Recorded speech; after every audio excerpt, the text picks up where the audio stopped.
All right, let's jump right in. Welcome to this explainer of a seriously brilliant piece of fiction called Love Letters with the Devil by Dennis Tobachukwu Okpara.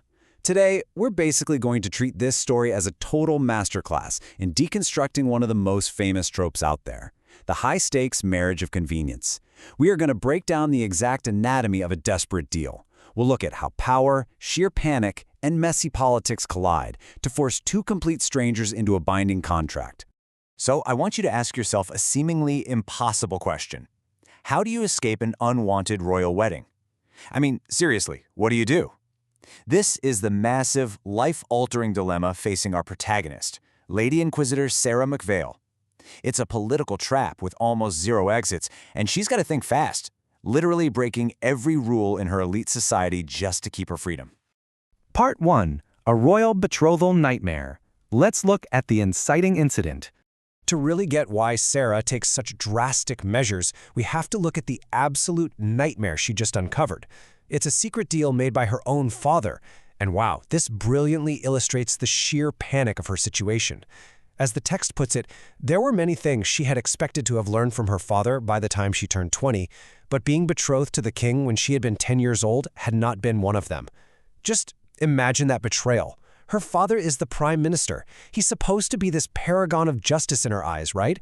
Yet he quietly traded her away to King Jeremiah when she was just a kid. Now, a decade later, the bill has come due. But what's really at stake for Sarah here? It's not just a bad romance. It is the total destruction of her autonomy. You see, in the nation of Verax, she is the Lady Inquisitor. She's the absolute highest performing catcher of criminals with a near-perfect success rate. It's an elite career. But if she marries the king, she loses all of it. She'll be forced into a queen's duties, which, by the way, she actively hates. Add in the fact that the king is 10 years older and makes her incredibly uncomfortable, and yeah, you can totally see why she is terrified. The king holds all the cards here, and he is definitely not going to take no for an answer. Desperate to just clear her head, Sarah flees to the freezing, gloomy state of Syrax, using an official work trip as a cover. Her frantic mind is searching for any possible out, and she actually finds one. It's a tiny, dangerous loophole. In Verax, royal pressure is immense, sure, but an existing marriage is incredibly hard to break without mutual consent or criminal charges. So the logic is, if she can return to the capital already married to someone who absolutely refuses to buckle under the prime minister and the king's pressure, she can effectively force the king to just find another bride. Part 2. Enter the Anodyne Recruit. Talk about a complete wild card. Which brings us to the single most unexpected variable in her desperate plan, Alexander Pope. Now, before we look at their very first meeting, we really have to grasp the societal hierarchy of Verax, because honestly, it makes their eventual partnership deeply shocking. At the very top, you have the healers. They are the elite, the revered, the ones with actual magical healing abilities. The king, the prime minister, and Sarah herself, all healers. At the absolute bottom are the anodynes. No magic whatsoever. They are marginalized, heavily taxed, and they struggle for even the most basic respect or career advancement. I mean, they are practically living in separate worlds. So picture this. Sarah is sitting on a boulder in the freezing cold of Syrax, just agonizing over her doomed future, when a lowly, freshly graduated anodyne recruit walks right up to her. And get this, he doesn't cower, he doesn't bow or scrape, he just casually offers her his coat and says, "Unless your plan is to freeze to death, I would think it wiser for you to return to the castle or at least wear a wool over your leather." It is startlingly informal. Nobody speaks to the prime minister's daughter like this.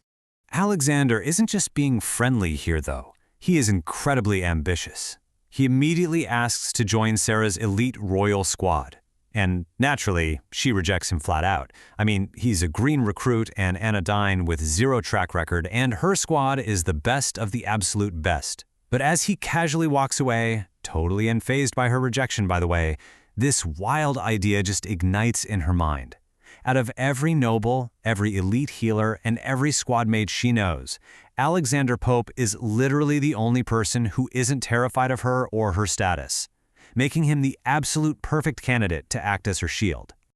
Part 3. The Marriage of Convenience. Let's look at the anatomy of a deal. She literally chases after him, tracking him all the way to the castle rooftop for a confrontation. And let's just ask ourselves, what actually happens when the most powerful woman in the room gets desperate enough to hire a total novice? The narrative tension here is just fantastic. Sarah, this brilliant, calculated leader, backs this overconfident recruit right into a corner with a proposal that is going to completely upend both of their lives. She tells him she needs a husband tomorrow. She lays out her frantic pitch, fully believing, at this point anyway, that she is the one in total control of the dynamic. The terms are pretty straightforward. 1. They marry tomorrow afternoon. 2. He acts as her political shield against King Jeremiah. 3. They only have to endure this bizarre arrangement for exactly 1 year, at which point the king will have moved on, and they can just amicably divorce. In exchange, she'll grant his earlier request, guaranteed, highly coveted placement, right on her royal squad. But Alex? He isn't just some eager rookie who's grateful for a crumb of power. No, he sees right through her desperation. He realizes she has absolutely no other options. So he hits her with a huge, surprising counteroffer. He says, "You pay me for my services, Sarah. There's a reason why you chose me, so why not pay for it in cash?" He's basically treating this high-stakes royal treason like it's a lucrative freelance gig. It's wild. And the price he names? 50,000 Varaxian notes a month. To put that into perspective for you, that is Sarah's entire monthly paycheck.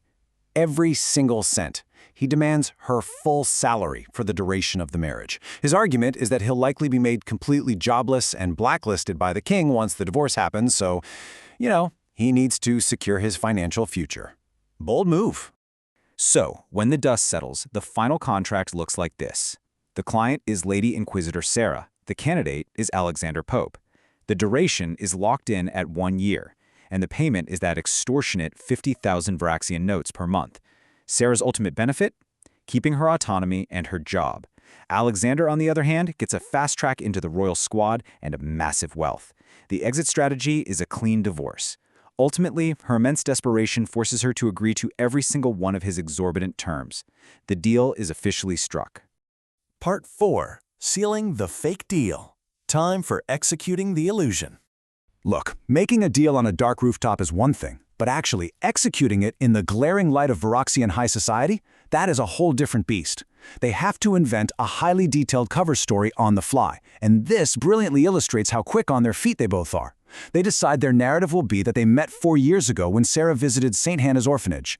Over the intervening years, they've been secretly exchanging love letters, which, by the way, is exactly where the title of our source material comes from. The present day is then framed as a passionate, long-overdue reunion in Syrax, leading directly to an immediate, irrepressible, love-fueled wedding tomorrow. It's absolutely wild, but honestly, it sounds dangerously plausible. Of course, to sell a passionate reunion, they have to actually look like they are in love. Alex suggests they need a practice kiss. And, well, step 1 is entirely on Alex, and it is terribly awkward. The text describes it as short, cold, and completely detached, kind of like someone calculating the act rather than actually feeling it. So step 2 requires Sarah to step in. Realizing the literal fate of her autonomy rests on this moment, she just grabs him by the neck and forces a genuine-looking kiss to ensure their public affection will actually be believable. Her critique right after is hilarious and incredibly blunt. She pulls back and just says, "That wasn't a kiss, Alex. That was a disaster." It brings this great touch of character dynamics and humor to a hyper-tense situation. She realizes real quick that she is going to have to do all the heavy lifting to make the scam believable to her highly trained Inquisitor squad. And as this scene closes, we're left with a truly beautiful piece of dramatic irony. Sarah firmly believes she has flawlessly executed a brilliant scam. She thinks she has completely outsmarted the Prime Minister and the King by using this harmless, overly confident, magicless, anodyne boy to protect her freedom. She fully thinks she holds all the cards. But that leaves us with a massive, provocative question to wrap up our explainer today. Is Alexander Pope really just a harmless, financially motivated anodyne recruit? Or, by giving him absolute proximity to her, unfettered access to the royal squad, and unquestionable protection under her elite name, did Lady Inquisitor Sarah McVale just hand the ultimate alibi to a deadly threat? That dark twist is exactly where the source material truly takes off, and it completely reshapes everything we just learned about this marriage of convenience. Thanks so much for joining me as we broke down the anatomy of this deal.